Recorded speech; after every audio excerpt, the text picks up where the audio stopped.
Cell कह लें, gravitation में अगर कहा जाए सेल या फिर हॉलो स्फीयर,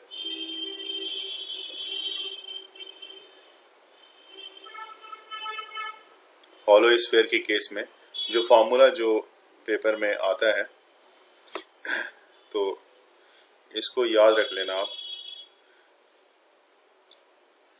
तो हॉलो स्फीयर की वजह से जो बाहर मास होती है बॉडी की, ठीक है ना, उसको पहले देख लेंगे।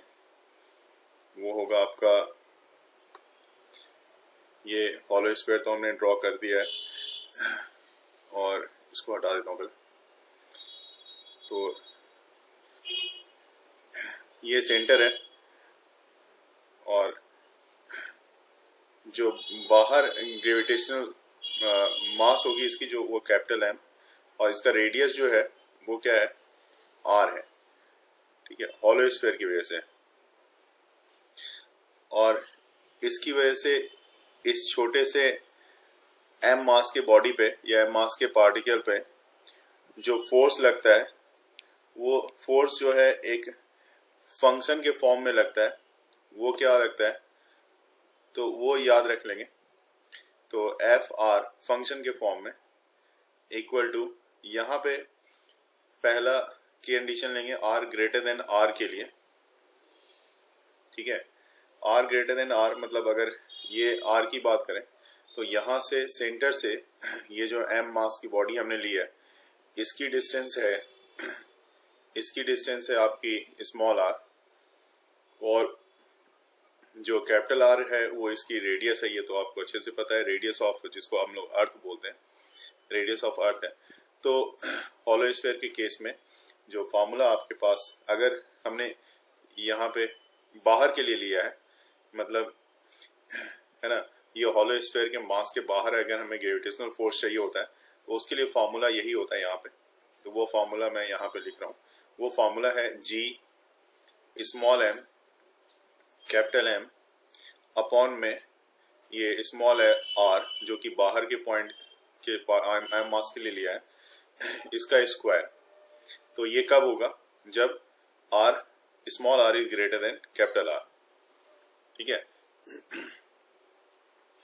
तो इसके सेंटर से और ये जो एम मास बॉडी है दोनों के सेंटर से हम लोग लेते हैं। अब ये ध्यान रखना है आपको यहाँ पे कि ये वैलिड है सिर्फ हॉलो स्फीयर और सॉलिड स्फीयर, ठीक है। तो ये जो फॉर्मूला जो मैं लिख रहा हूँ यहाँ पे, ये जो है ना, ये दोनों के लिए ही वैलिड है। मतलब ये हॉलो स्फीयर के लिए भी ये फॉर्मूला वैलिड है, हॉलो के लिए तो है ही, ठीक है, और सॉलिड स्फीयर के लिए भी ये वैलिड माना जाएगा। तो हॉलो और सॉलिड दोनों के लिए ही ये वैलिड है यहाँ पे, ठीक है। तो यहाँ पे मैं लिख देता हूँ, this one is valid for both. देखिए, दूसरी बात नोट कर लेना है एक बात को कि इस केस में एक चीज जो इम्पोर्टेंट है वो इम्पोर्टेंट ये है कि इसमें जो मास की डिस्ट्रीब्यूशन होनी चाहिए वो यूनिफॉर्म डिस्ट्रीब्यूशन होनी चाहिए। तो यूनिफॉर्म डिस्ट्रीब्यूशन ऑफ मास, अगर ऐसा नहीं हुआ किसी भी हाल में तो ये उसके लिए वैलिड नहीं माना जाएगा। यूनिफॉर्म डिस्ट्रीब्यूशन ऑफ मास मतलब हर तरफ ऐसे केस में इसकी जो डेंसिटी होगी वो इक्वल रहेगी हर एक पर्टिकुलर एरिया के लिए, ठीक है। तो 3 पॉइंट्स आपको यहाँ पे देखने को मिल रहा है। वो तीनों पॉइंट्स को आप ध्यान में रखना है कि ये फॉर्मूला नंबर 1 में hollow sphere, number 2 solid sphere, और नंबर 3 जो पॉइंट नोट करना है वो यूनिफॉर्म डिस्ट्रीब्यूशन ऑफ मास के लिए। कि अगर हमारे पास यही पार्टिकल अंदर में रखा रहता, तो अंदर में रखा हुआ यही पार्टिकल है और आपका मास अंदर में रखा हुआ है, तो उसके लिए आप क्या करोगे। देखो यहाँ पे भी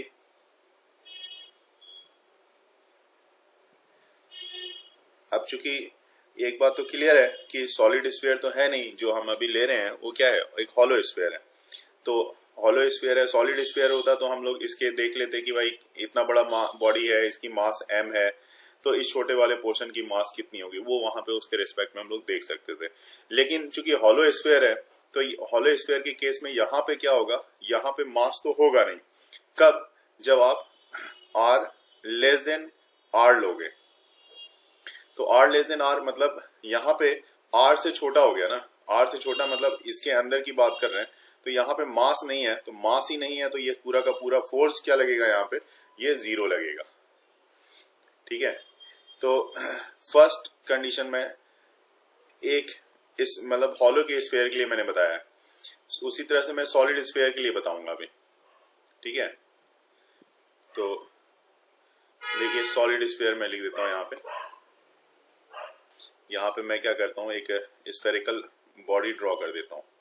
ये अब सॉलिड स्फीयर है तो इसके अंदर तो कुछ ना कुछ मास इसके अंदर भी होगा। ठीक है ना, तो सॉलिड स्फीयर को कुछ इस तरह से भी हम लोग रिप्रेजेंट करते हैं, ऐसे करके दिखा देते हैं, या फिर ऐसा भी कर सकते हो कि आप ऐसे करके पूरी तरह से भर के दिखाओगे ताकि ये दिखे कि है ना। ये यहाँ पे फिर से वही काम करना है, यूनिफॉर्म है, इसमें मास की जो डिस्ट्रीब्यूशन है वो यूनिफॉर्म है, पहली बात। ठीक है, और जैसे उसमें भी लिया था इसमें भी हम लोग लेंगे इसके सेंटर से, ये मान लो इसका सेंटर है, तो सेंटर से इसकी डिस्टेंस यहाँ पे हम m मास की बॉडी, स्मॉल m मास की बॉडी, यहाँ पे हम लोग स्मॉल m मास की बॉडी को ले रहे हैं, और जिसकी डिस्टेंस जो है सेंटर से, मतलब सेंटर अगर O लिया है हमने तो इसकी सेंटर से डिस्टेंस कितनी है, r की है। तो फिर से वही फॉर्मूला f r के फंक्शन में जो फॉर्मूला लेंगे हम लोग, तो वो फॉर्मूला पहला केस जो r ग्रेटर देन r के लिए होगा।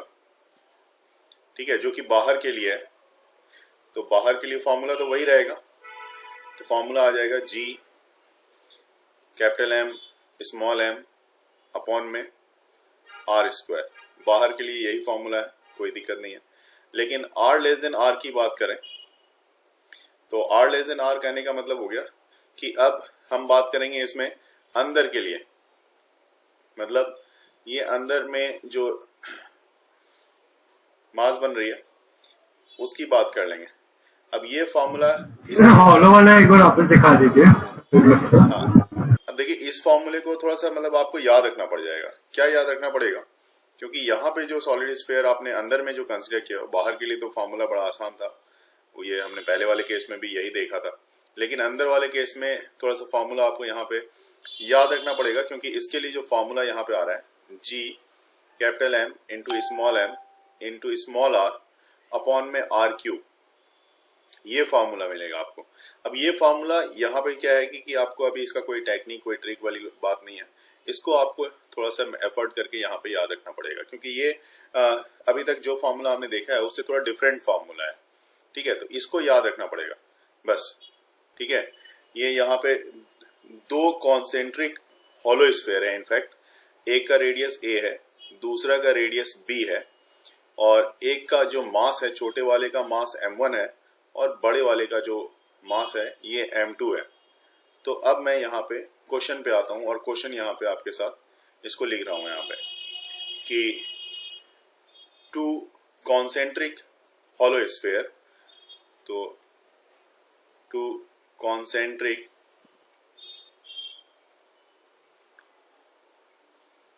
हॉलो स्फीयर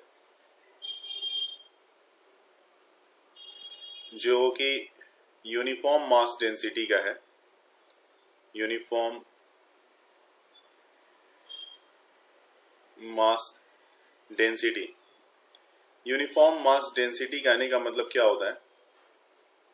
मास पर यूनिट एरिया, अगर m मास पर यूनिट एरिया, जिसको हम लोग सिग्मा लिखते हैं। ठीक है, और ये कंडीशन है क्वेश्चन में a is less than b। ठीक है, और अब यहाँ पे आप देखो कि मान लो कि यहाँ पे एक छोटा सा मैं कलर चेंज करके यहाँ पे दिखाता हूँ। ठीक है, यहाँ पे एक आर मैं यहाँ पे ले लेता हूँ, मान लो यहाँ पे एक छोटा सा मास मैं ले रहा हूँ यहाँ पे, ठीक है, एम मास यहाँ पे ले रहा हूँ। तो क्योंकि M1 तो सेल के लिए मैंने माना था और M2 मैंने दूसरे बड़े वाले सेल के लिए माना था, तो मान लो इस R डिस्टेंस पे एक छोटा सा पार्टिकल मैं स्मॉल m रखता हूँ और एक दूसरा मैं छोटा सा पार्टिकल जो है मास यहाँ बाहर रख दिया, ठीक है, और इसको इस तरह से, और 3 अलग अलग केस के लिए ले लिया, मतलब एक और मैंने यहाँ पे एक बीच में भी ले लेता हूँ, यहाँ पे ले लिया मैंने, तो 3 अलग अलग केस देख रहे हैं हम लोग, ये केस और ये केस, ठीक है, यहाँ पे भी m मास ले लिया, यहाँ पे भी m मास ले लिया। अब ये तीनों अलग अलग डिफरेंट केस ले लिया हमने। अब तीनों का फंक्शन मुझे बताना है as a hollow sphere, function of r के फॉर्म में, ठीक है। तो क्वेश्चन यही है आपका, फाइंड, तो फाइंड जो करना है हमें, फाइंड एफ आर, मतलब फंक्शन डिस्टेंस के फंक्शन के फॉर्म में फोर्स का, gravitational force experience bye particle, gravitational force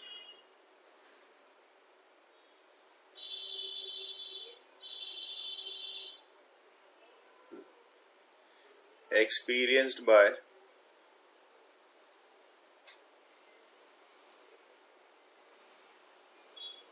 particle,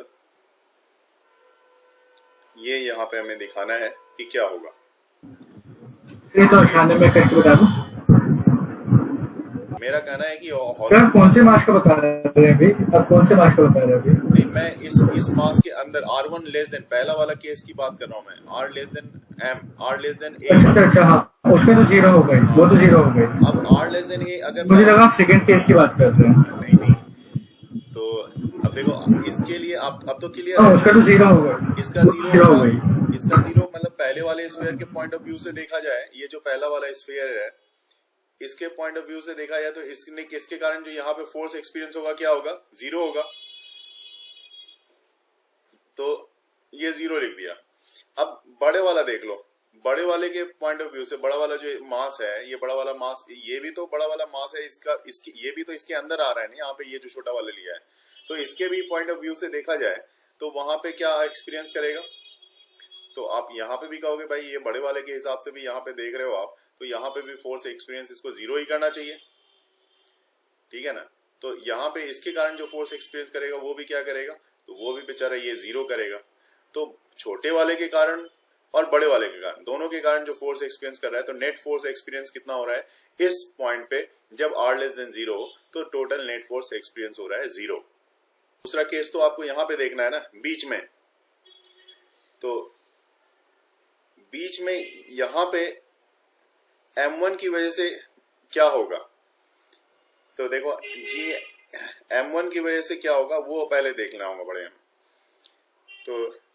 तो देखिए पहले मैं यहाँ पे निकाल देता हूँ M1 की वजह से, यहाँ पे M1 की वजह से तो आपने फार्मूला देख रखा है, वो होगा G, ठीक है, ये भी M मास की बॉडी है, तो M इंटू M1 अपॉन में ये डिस्टेंस यहाँ से यहाँ तक का R है, तो R स्क्वायर, तो M1 की वजह से तो क्लियर हो गया, और M2 की वजह से जो फोर्स एक्सपीरियंस करेगा इसके अंदर में, तो वो तो जीरो फोर्स एक्सपीरियंस करेगा, ठीक है।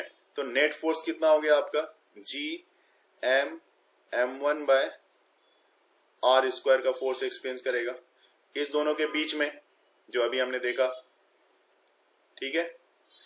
अब जब बाहर ले लोगे तो R ग्रेटर देन B, मतलब बाहर ले लिया यहाँ पे, तो इसके कारण क्या होगा ये भी अभी हमें देखना पड़ेगा। तो इसकी वजह से आप बाहर का पॉइंट है, तो ये क्या होगा, G M M1 बाय यहाँ पे क्या हो जाएगा, R स्क्वायर, ठीक है, तो plus G M M2 by R square, ये आ जाएगा दोनों का। तो इसमें आप G M by R square common ले लो, तो M1 प्लस M2, तो हॉलो स्फेरिकल सेल के लिए ये वाला फॉर्मूला अलग अलग कंडीशन के लिए अप्लीकेबल होगा।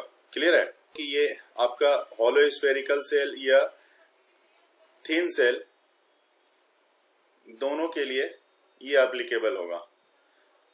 ठीक है, तो क्वेश्चन हमारा यही है और ये इसका सेंटर है और छोटा वाला जो स्फेयर हमने लिया हुआ है इसका सेंटर हमारा C1 है। ठीक है, और इसकी जो रेडियस है इसकी रेडियस को भी मैं मान लेता हूं यहाँ पे, ये रेडियस है आपकी r/2। तो इसमें से आप ये समझ लो, जैसे हमने याद होगा आपको, आपने सेंटर ऑफ मास से इस तरह का क्वेश्चन बनाया था और उसमें भी आपने इसी तरह का कुछ किया था। उसमें से मान लो कि ये वाला r/2 का जो रेडियस है इस पूरे यूनिफॉर्म मास वाले से, इस r/2 वाले रेडियस को हमने हटा दिया। तो जब आप इसको हटा दोगे तो आपके पास बचेगा ये वाला बचेगा, ये वाला पोर्शन आपके पास सिर्फ रह जाएगा। ऐसा सर जो आर वाला जो हटा दिया हमने r/2 का, r/2 रेडियस का, वो हॉलो हो जाएगा ना, उसको हॉलो की जैसे कंसिडर करेंगे। हाँ, इसको बिल्कुल हॉलो की तरह करेंगे, ट्रीट करेंगे। और अब हॉलो की तरह आप ट्रीट करोगे तो देखो अब क्वेश्चन क्या है पूरी तरह से, वो ये जो मास डेंसिटी है पहले की तरह, पहले ही मैं बता दूं ताकि कोई डाउट ना रहे, ये यूनिफॉर्म मास डेंसिटी का बॉडी है। ठीक है, यूनिफॉर्म मास डेंसिटी की बॉडी है, तो इसकी रो की, यूनिफॉर्म मास डेंसिटी को तो रो से लिखते हैं, तो मास पर यूनिट क्या होता है, uniform mass density mass per unit volume, चूंकि ये सॉलिड स्फीयर है। ठीक है, ले लिया। और ये कांस्टेंट है, ये ध्यान रखना, ये कांस्टेंट है। अब आप ध्यान देना यहाँ पे कि इसके सेंटर से छोटा वाला जो है, इसके सेंटर से m मास का एक बॉडी हम यहाँ पे ले रहे हैं। ठीक है, ये m मास की बॉडी ले रहे हैं जिसकी डिस्टेंस जो है 3r/2 की है। समझ लेना बात को, ये m मास की बॉडी हम ले रहे हैं जो कि 3r/2 का है। अब इसमें से, अब मान लो कि इसमें से क्या किया आपने, जब आपने इसको हटा दिया, किसको हटा दिया आपने, इस वाले पोर्शन को आपने हटा दिया, ये वाला जो पोर्शन आप देख रहे हो, अगर इस वाले पोर्शन को आप हटा दे रहे हो तो इस बचे हुए पोर्शन से इस m पॉइंट मास कितना ग्रेविटेशनल फोर्स एक्सपीरियंस करेगा। ठीक है, तो मैं क्वेश्चन को भी यहाँ पे मैं बताता हूँ क्या निकालना है हमें, कि find net gravitational force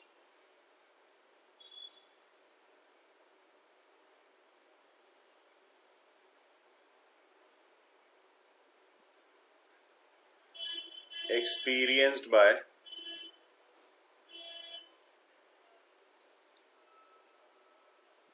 m।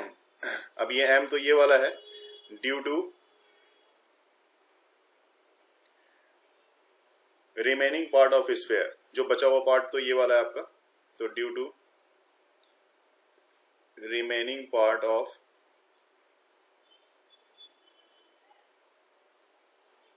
Sphere.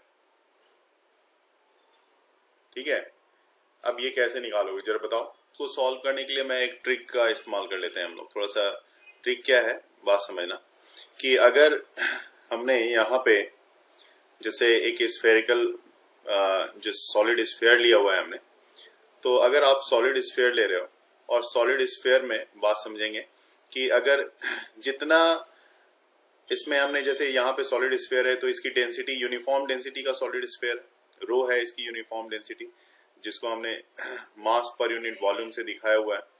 तो जितना ये हमें क्या करना है, इसमें से एक छोटा सा पार्ट को हम इसमें से हटा रहे हैं, है ना। अगर छोटा सा पार्ट आप इसमें से हटा रहे हो, मतलब कहने का मतलब कि यहाँ से मान लो कि हम इस छोटे से पार्ट को यहाँ से हटा रहे हैं, तो इसकी भी तो डेंसिटी क्या है, ये यूनिफॉर्म डेंसिटी की है। यूनिफॉर्म डेंसिटी की है मतलब अगर एक बार ये समझ लो कि इसकी डेंसिटी प्लस रो है, ठीक है, और ये इसका रेडियस क्या था, हमारा बड़े वाले का रेडियस r था। r रेडियस वाले में से इस छोटा वाला रेडियस जो है आप r/2 को हटाओगे, इस वाले 2 को आप यहां से कट कर दोगे, यहां से जैसे ही कट करोगे तो एक थोड़ा सा ऐसा कॉन्सेप्ट ले लेते हैं कि मान लो आप जितना आपने हटाया, जितनी डेंसिटी का आपने हटाया है उतनी ही डेंसिटी का फिर अगर आप डाल दो इसमें, तो आप मान लो रो डेंसिटी का ही इसमें आप फिर से r/2 रेडियस का अगर आप इसमें डाल देते हो, मतलब मान लो एक ऐसा है स्फेरिकल गड्ढा है और गड्ढे में आपने क्या किया, इतने से डेंसिटी की मिट्टी निकाल दी और फिर से इतना ही डेंसिटी का मिट्टी उसमें डाल दिया, तो कोई फर्क नहीं आने वाला इसमें। तो सेम कॉन्सेप्ट यहाँ पे उसी को अप्लाई करेंगे हम कि जैसे किसी मान लो किसी पॉट में जो है 2 लीटर पानी है, 2 लीटर पानी उसमें से 1 लीटर आपने निकाल दिया और फिर 1 लीटर उसमें डाल दिया, ठीक है। तो अगर ये पॉट है हमारा और इस पॉट में आपने 2 लीटर का पानी है, यहाँ तक 2 लीटर पानी है, आपने ऊपर का 1 लीटर ऊपर से निकाल दिया, यहाँ से 1 लीटर निकाल दिया, ठीक है, 1 लीटर निकाल दिया, लेकिन फिर से आपने 1 लीटर आधा 1 लीटर डाल भी दिया, तो बात तो वही हो जाएगी, कोई ज्यादा इसमें फर्क नहीं पड़ने वाला। तो उसी कॉन्सेप्ट पे यहाँ पे हम काम करेंगे और यहाँ पे देखेंगे कि कैसे हमारा जो है ये काम करता है। तो देखो अभी यहाँ पे जैसे मान लो कि आपने रेडियस ले लिया, यहाँ पे ये एक स्फेयर लिया है आपने, ठीक है, और इस स्फेयर में आपने क्या किया, सॉलिड स्फेयर के कारण जो आपको एक चीज तो अच्छे से पता है कि सॉलिड स्फेयर के कारण किसी पॉइंट पे जो अगर आपको ग्रेविटेशनल फोर्स निकालनी होती है, जैसे मान लो यहाँ पे दिया हुआ है और यहाँ पे इससे कुछ डिस्टेंस पे आपको ग्रेविटेशनल फोर्स निकालनी होती है, तो बड़ा आसानी से आप निकाल लेते हो कि यहाँ पे ग्रेविटेशनल फोर्स क्या होगी, ठीक है। अभी क्या है, यहाँ पे अंदर में ही आपको देखने को मिल रहा है कि इसके अलावे भी आपके पास अंदर में एक और स्फेयर कंसीडर किया हुआ है। तो वो जो स्फेयर कंसीडर किया हुआ है, यहाँ पे मैं फिर से एक बार ड्रॉ करके दिखा देता हूँ। तो वो जो स्फेयर ड्रॉ किया हुआ है वो कुछ इस तरह का है, ठीक है, ये स्फेयर ड्रॉ किया हुआ है। अब इसकी अलग अलग रेडियस है ना, यहाँ पे जो आपने कंसीडर किया है, ये जो यहाँ पे इस पॉइंट पे आपने कंसीडर किया हुआ है, इसकी रेडियस यहाँ से देखी जाए तो ये तो पूरा का पूरा, अगर यहाँ से देखा जाए तो यहाँ से पूरा का पूरा कितना है, 2r है। रेडियस जो है यहाँ से यहाँ तक 2r का होगा। और अगर इसके सेंटर से देखा जाए, यहाँ से देखा जाए तो सेंटर से ये कितना दे रखा है, ये 3r/2 का दे रखा है, ठीक है। तो अब इसमें से अगर मान लो कि हमने, अब देखो यहाँ पे एक आपको कॉन्सेप्ट यहाँ पे लगाना पड़ेगा, ठीक है ना, एक कॉन्सेप्ट यहाँ पे क्या लगाना पड़ेगा उस चीज को आप समझना, क्योंकि यहाँ पे मैं आपको बताना चाह रहा हूँ, जो कॉन्सेप्ट बताना चाह रहा हूँ ये थोड़ा सा आपको याद रखना पड़ेगा। ट्रिक है, तो आप ट्रिक यहाँ पे याद रखोगे। ट्रिक क्या है कि ये बड़ा वाला एक स्फेयर है आपके पास, ठीक है, एक बड़ा वाला स्फेयर है और एक छोटा वाला स्फेयर है। समझना आप यहाँ पे थोड़ा सा समझना, बिल्कुल आसान है और वो क्या कर रहा है उसके बारे में यहाँ पे समझ लेंगे। जैसे ये बड़ा वाला स्फेयर है, यहाँ पे इसकी सेंटर है, इसकी डेंसिटी प्लस रो में है, ठीक है। मान लो कि आपने यहाँ से जो पार्ट आपने कट किया उसकी डेंसिटी जो है कट करने के बाद माइनस रो, हालांकि ऐसा होता नहीं है, लेकिन मैं ये कह रहा हूँ कि एक समय के लिए आप मान लो कि इसकी डेंसिटी जो है माइनस रो में है, ठीक है। इसकी रेडियस जो है आपकी r/2 है, जैसा कि क्वेश्चन में आपके पास दिया हुआ है, ठीक है। ऐसा मान लिया आपने कि इसकी रेडियस r/2 है और जो बड़ा वाला है उसकी रेडियस तो आपको पता ही है। तो ये भी मैं बता दूं कि ये निगेटिव वाली जो डेंसिटी मैंने माना है, ये दिस डजंट एग्जिस्ट, ये एग्जिस्ट नहीं करेगा। तो सर एक बार मैंने आपको एक फोटो भेजी है, वो देख लीजिए सोल्यूशन एक बार व्हाट्सएप पे। मैं देखता हूँ डेंसिटी की कोई ऑब्जेक्ट है, निगेटिव डेंसिटी है, वो एग्जिस्ट नहीं करता। तो यहाँ पे जैसे कि ये मास है, तो ये बड़ा वाला मास है, तो यहाँ पे ये एक दूसरे को फोर्स ऑफ अट्रैक्शन लगाएगा। इस दोनों के बीच क्या लगेगा, फोर्स ऑफ अट्रैक्शन लगेगा। ध्यान रखेंगे हम लोग, फोर्स ऑफ अट्रैक्शन लगेगा, क्योंकि ये भी प्लस डेंसिटी का है और ये भी प्लस डेंसिटी का है। तो फोर्स ऑफ अट्रैक्शन लगेगा। दोनों मास बॉडी या मास बॉडी के बीच हमेशा फोर्स ऑफ अट्रैक्शन लगता है। लेकिन एक बात ध्यान रखेंगे, अभी मैंने क्या किया, यहाँ पे नीचे में मैंने दिखाया कि मैंने इससे मान लो एक डेंसिटी जो रो डेंसिटी का था, इसके पार्ट को मैंने यहाँ पे निकाल के अलग कर दिया। तो चूंकि ये एग्जिस्ट नहीं करता है, तो ये क्या करेगा, ये फोर्स ऑफ रिपल्सन लगाएगा, ये इधर इधर। तो ऐसा हम मान लेंगे यहाँ पे कि ये फोर्स ऑफ रिपल्सन लगा रहा है, ना कि फोर्स ऑफ अट्रैक्शन। और पहला वाला केस जो हमने दिखाया वहां पे वो फोर्स ऑफ अट्रैक्शन लगा रहा है, ठीक है। तो नेट फोर्स क्या लगेगा वो देखेंगे यहाँ पे। देखो नेट फोर्स जो होगा यहाँ पे वो एक प्लस रो डेंसिटी के कारण लग रहा है और दूसरा लगेगा एक माइनस रो डेंसिटी के कारण, ठीक है। नेट फोर्स यहाँ पे ये लगेगा।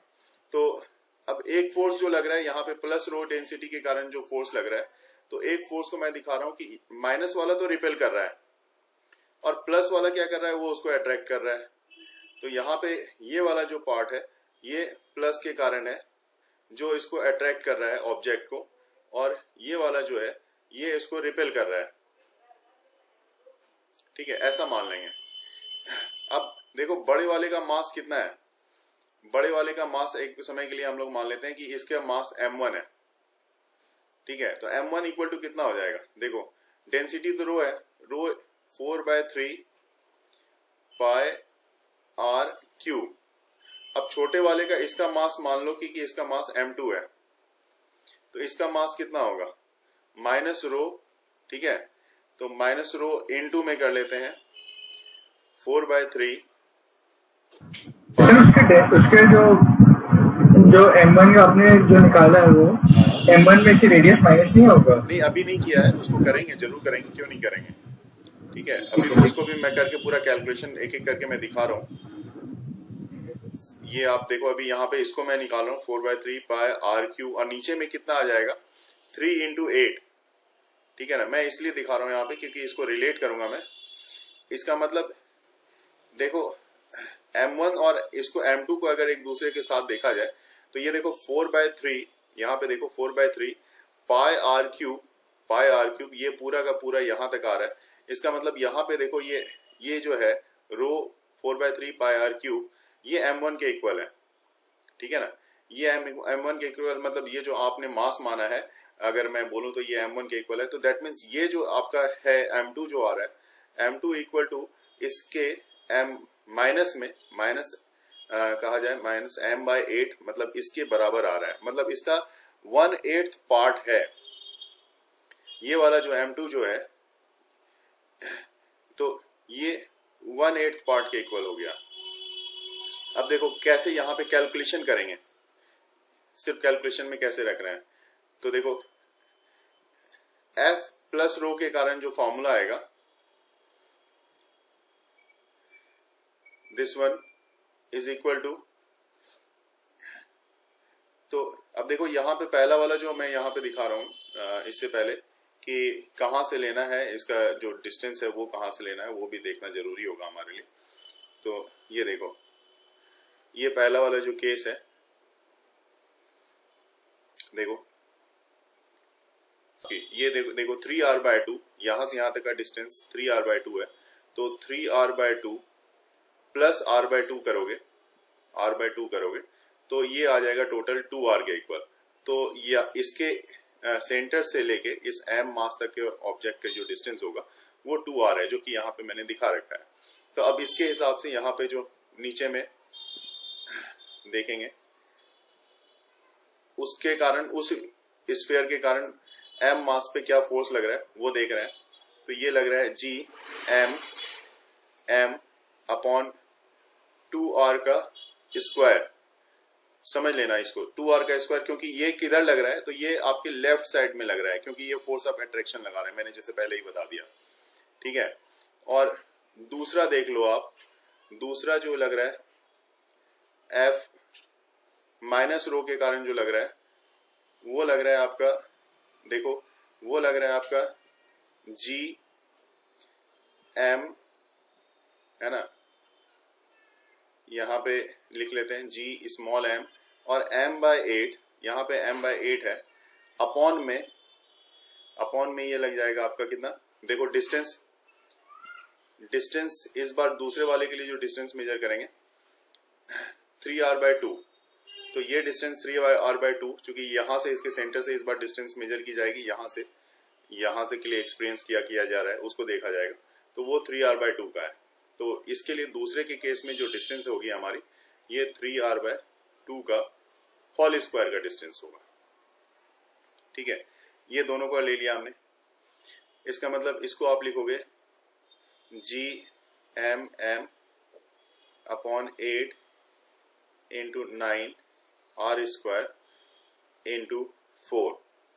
और ये किस डायरेक्शन में लगेगा, तो ये आप देखोगे अगर, तो ये आपका लगेगा राइट साइड डायरेक्शन में, इस तरफ रिपेल कर रहा है ना, तो ये रिपेल कर रहा है, ये इसको अट्रैक्ट कर रहा था, ये रिपेल कर रहा है क्योंकि निगेटिव हमने माना था। तो अब यहाँ पे इसको थोड़ा सा और चेंज कर लेते हैं। यहाँ पे ये किसके इक्वल होगा, देखो GM small m capital M upon नीचे हो जाएगा, ये काट दोगे 4 2 जा 8, तो 9 2 जा 18 r² के इक्वल आ रहा है। तो जब नेट फोर्स जैसा हमने ऊपर में देखा था कि नेट फोर्स कितना करना है, तो दोनों को हमने यहाँ पे इक्वल किया था कि F net is equal to F positive वाला अब प्लस F निगेटिव वाला। तो इस बार यहाँ पे हमें दोनों को लेना है यहाँ पे। तो देखिए यहाँ पे F पॉजिटिव और F निगेटिव, क्योंकि इससे क्या होता है कि टाइम थोड़ा सा, अभी बेशक आपको लग रहा होगा कि कैलकुलेशन थोड़ा ज्यादा है, लेकिन टाइम आपका एक बार बनाने के बाद बहुत ज्यादा सेव हो जाएगा। तो पहला वाला जो हमारे पास आया था GMM/4r का स्क्वायर आया था, 4r², और माइनस दूसरा वाला हमारे पास आ गया GMM/18r, है ना। तो दूसरा हमारे पास 18r² आ गया। अब ये प्लस में है और ये माइनस में है, ये तो क्लियर है। तो नेट हमारे पास, क्योंकि ये अपोजिट डायरेक्शन में जा रहा है, तो this one is equal to, आप कैलकुलेट कर लेते हैं, देखो क्या आ जाएगा।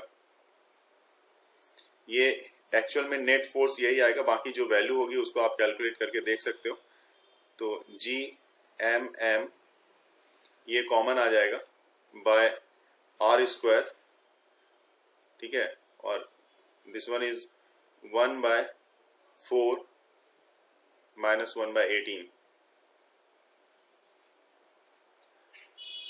ये आ जाएगा। ठीक है, तो ये चीज आ रहा है यहाँ पे, और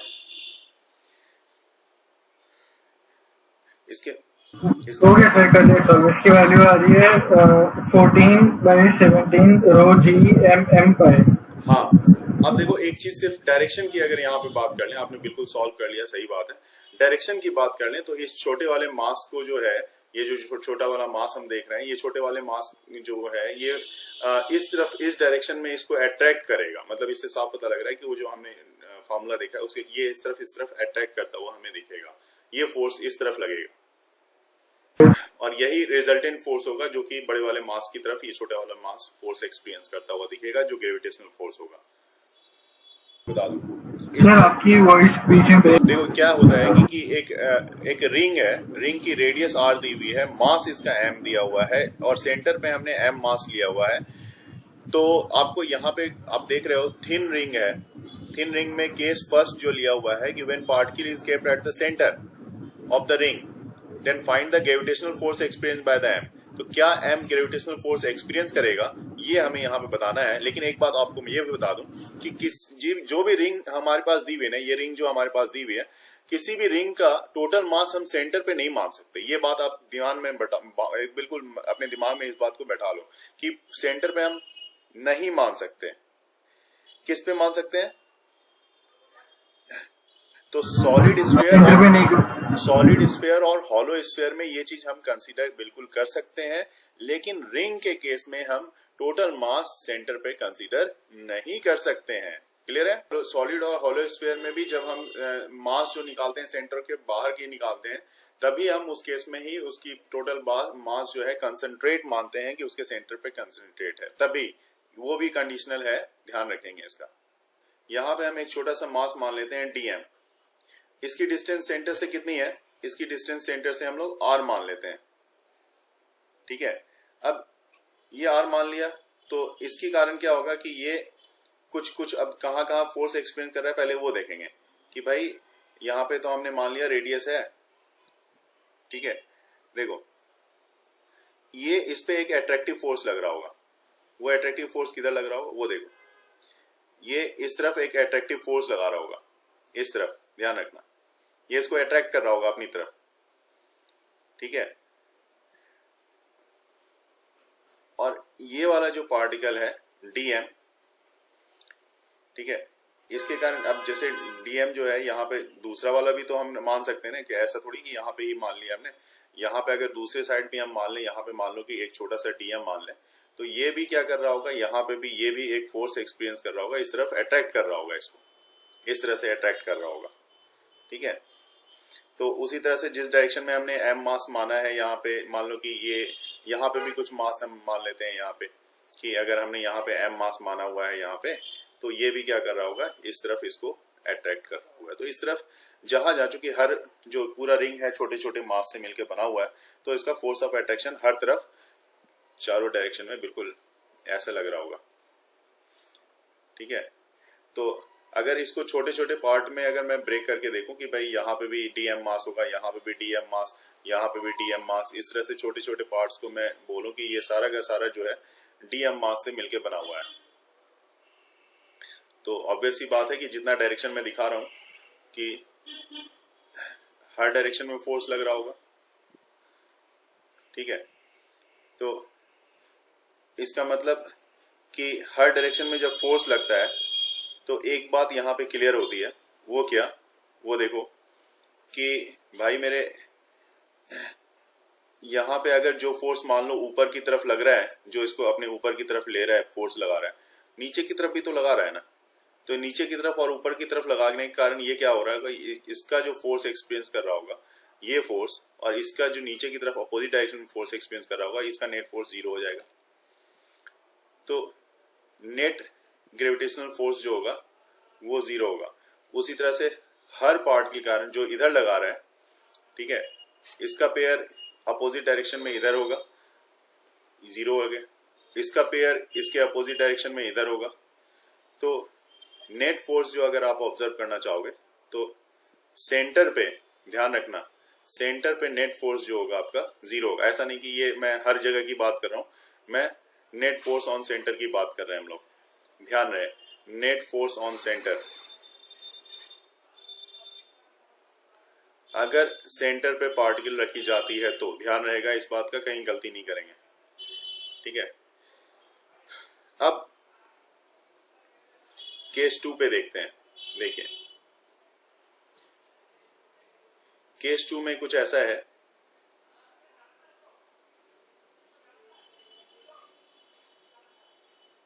मास को अब वहां से हटाओ, है ना, लेकिन मास को कहाँ रखेंगे अगर हटाएंगे तो इस बार हमने क्या किया, देखो रिंग को कुछ इस तरह से लेते हैं, रिंग का थोड़ा सा ऐसा रिंग ले लेते हैं, थोड़ा वर्टिकल वे में रिंग को ले लेते हैं, ठीक है। और इसका मास और रेडियस क्या था वो सब लिख लो आप, कि भाई इसका मास m था, इसकी रेडियस r थी, तो r रेडियस दिखा दो, इसका रेडियस r दिखा दो, ठीक है। वो सब चीज को यहाँ पे हम लोग दिखा देते हैं कि जो भी इसकी पोजीशन रही हो। अब देखो यहाँ पे अगर यहाँ से देखा जाए along द एक्सिस, के सेंटर से एक्सिस में ले लेते हैं, इस तरह से एक्सिस में, ठीक है। मतलब अब इसी एक्सियल पोजीशन में हम क्या करते हैं, m मास के ऑब्जेक्ट को ले लेते हैं। यहाँ पे इस जगह पे हम लोग m मास के ऑब्जेक्ट को ले लेते हैं। यहाँ पे हमने मान लो इस बार m मास के ऑब्जेक्ट को ले लिया, किसमें, एक्सियल पोजीशन में, ध्यान रखेंगे। तो ये जो डिस्टेंस है इसकी सेंटर से यहाँ तक की जो डिस्टेंस है वो हमारी डिस्टेंस x है, स्मॉल x, ठीक है। और इसको मैं बोल रहा हूं ये हमारा एक्सियल पोजीशन है,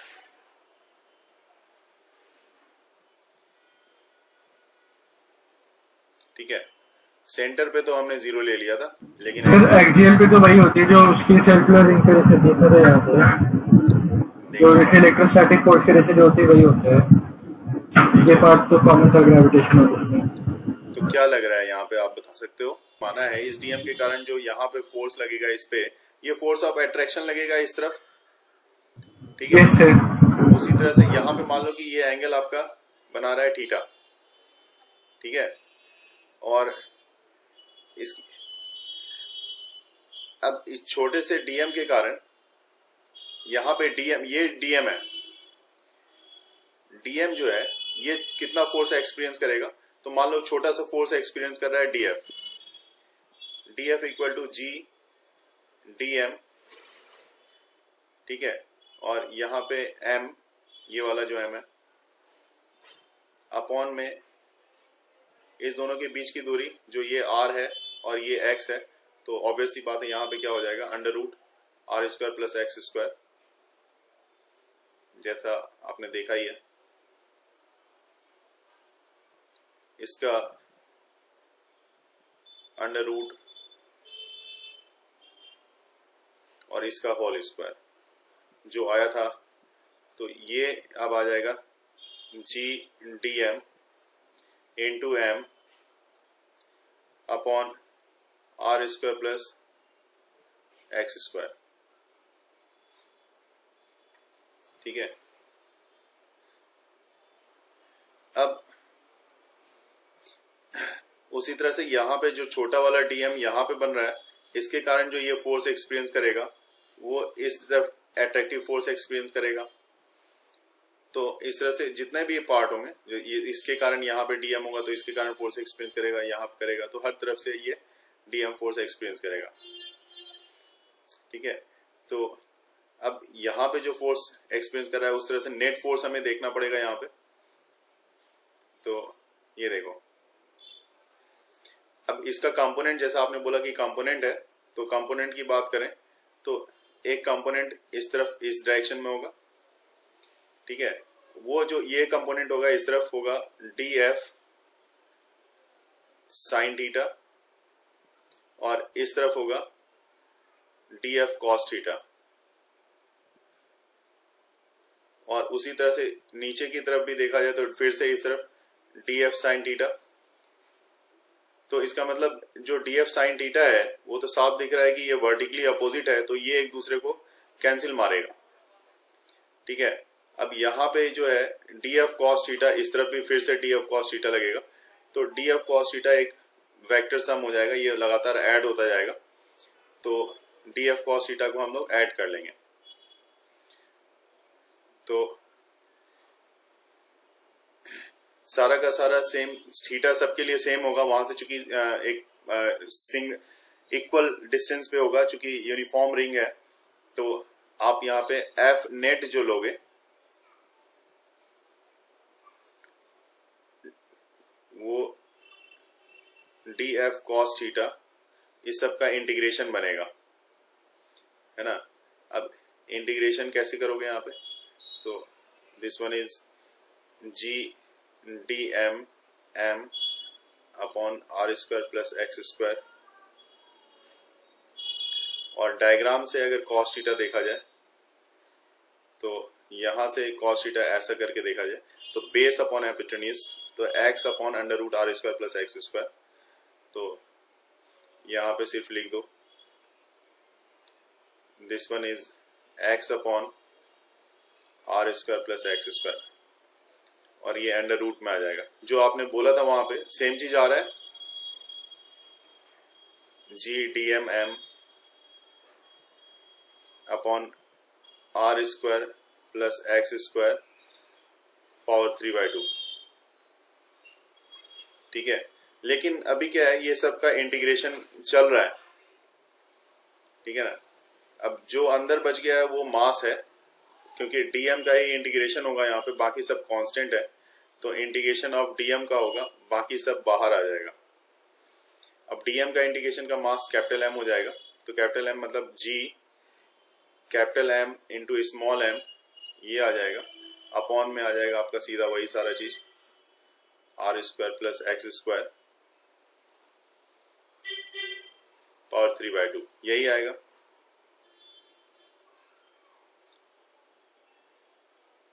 तो x इस सब में रहेगा, x इसमें भी रहेगा,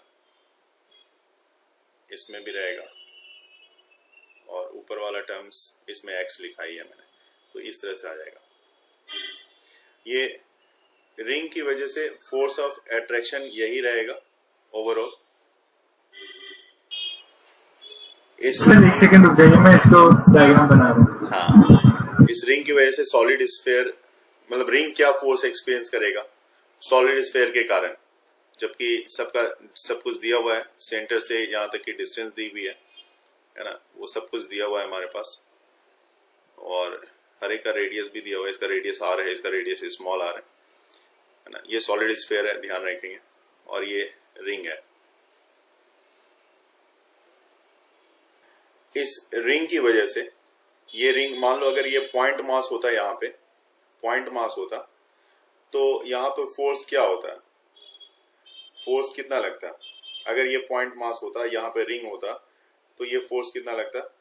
वो फोर्स लगता जी, इसका मास m है, कैपिटल M, इसका मास स्मॉल m है, अपॉन हमारे पास फॉर्मूला लगाते हैं, आप क्या लगाते? तो ये आप लगाते हैं यहाँ पे 4r, चूंकि डिस्टेंस 4r है तो 4r का स्क्वायर का, ऐसा फॉर्मूला लगाते हैं, ठीक है ना। लेकिन ये हमारा गलत हो जाता, गलत हो जाएगा ये हमारा, इसलिए ऐसा काम करना आप बिल्कुल गलती से भी ये काम नहीं करेंगे।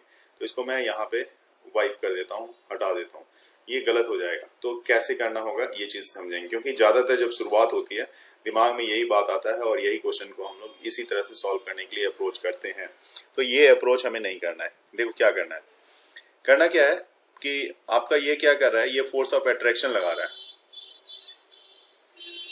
ठीक है, ये जो है ये फोर्स ऑफ अट्रैक्शन लगा रहा है इस तरफ, तो सॉलिड स्फीयर जो लगा रहा है यहाँ पे, और ये फोर्स जो लग रहा है वो फोर्स कितना लगेगा, अगर यहाँ पे इसकी डिस्टेंस जैसे कि ये r है रेडियस, ठीक है, ये 4r एक तरह से x की ट्रीट करेगा, ठीक है, तो ऐसे केस में ये लगेगा g small m capital M upon 4r का होल स्क्वायर, ठीक है, प्लस ये r स्क्वायर, और इस सब पे पावर आ जाएगा 3/2, क्योंकि ये चीज को ही मैं यहाँ पे कंसीडर कर रहा हूँ कि अगर आप इसको यहाँ से यहाँ ज्वाइन कर लेते तो यही फार्मूला आपका यहाँ पे काम कर जाता है, ठीक है ना। जो अभी अभी मैंने फार्मूला यहाँ पे डिस्कस किया था रिंग के लिए, जो डिस्कस किया था वही चीज यहाँ पे, इसलिए मैंने रिंग वाला पहले डिस्कस कर दिया।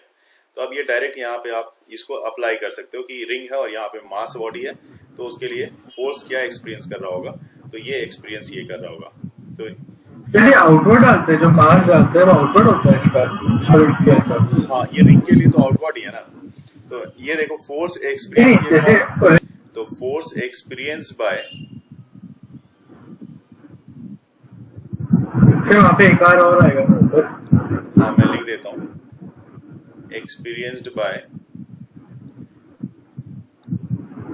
सॉलिड स्फीयर,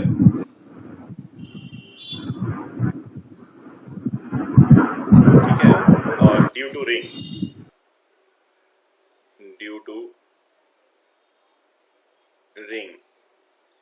ये हो गया। यहाँ पे जो आएगा, यहाँ पे आपके पास 4r आएगा ऊपर में, ये वाला हमें पूछ रहा है कि net force experience bye ring, हमारे से सवाल ये पूछ रहा है, ठीक है ना। तो अब देखो एक बड़ा आसान सा काम है कि न्यूटन्स लॉ क्या बोलता है कि जितना फोर्स ये एक्सपीरियंस कर रहा है, सॉलिड स्फीयर एक्सपीरियंस कर रहा है, वही उतना ही फोर्स क्या करेगा, रिंग भी एक्सपीरियंस करेगा। यही तो कहता है न्यूटन्स लॉ भी, ठीक है।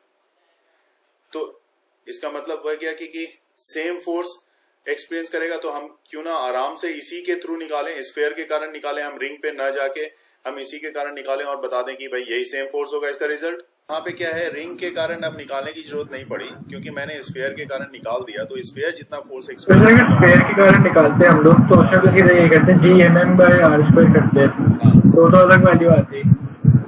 हाँ, तो ये नहीं, यहाँ पे स्फीयर के कारण आपने जो निकाला, देखो सॉलिड स्फीयर के कारण जो निकाला है आपने, force experience by solid sphere due to ring, वो तो आपकी ये आ गई ना यहाँ पे, किसी एक के कारण आप निकाल लो, बाकी दूसरे के कारण, मतलब न्यूटन थर्ड लॉ से ये बोलता है कि भाई जितना फोर्स ये एक्सपीरियंस कर रहा है उतना ही दूसरा ऑब्जेक्ट भी सेम फोर्स एक्सपीरियंस करेगा। तो इसलिए रिंग के थ्रू भी जो होगा, रिंग कितना एक्सपीरियंस करेगा, तो रिंग भी सेम फोर्स एक्सपीरियंस करेगा जितना सॉलिड स्फीयर यहाँ पे एक्सपीरियंस कर रहा था। एक बात है कि देखो क्वेश्चन जब देखते हो तो इंस्टेंटली वो दिमाग में क्लिक नहीं करता जिस समय आप सॉल्व करते हो। तो आप एक तरफ से आप रिंग के लिए सीधा, चूंकि क्वेश्चन रिंग के लिए पूछा गया है तो हम अप्रोच रिंग से ही करते हैं, जहां पे कि हम फंस जाते हैं। हो सकता है यहाँ पे कैलकुलेशन ज्यादा हो जाए, कुछ हो जाए, लेकिन बात सेम हो जाती है। तो इस तरह के क्वेश्चन में अप्रोच जो इजी आपको लगे, इंस्टेंट रिजल्ट दे, उसके थ्रू आप अप्रोच करो तो ज्यादा इजी होगा।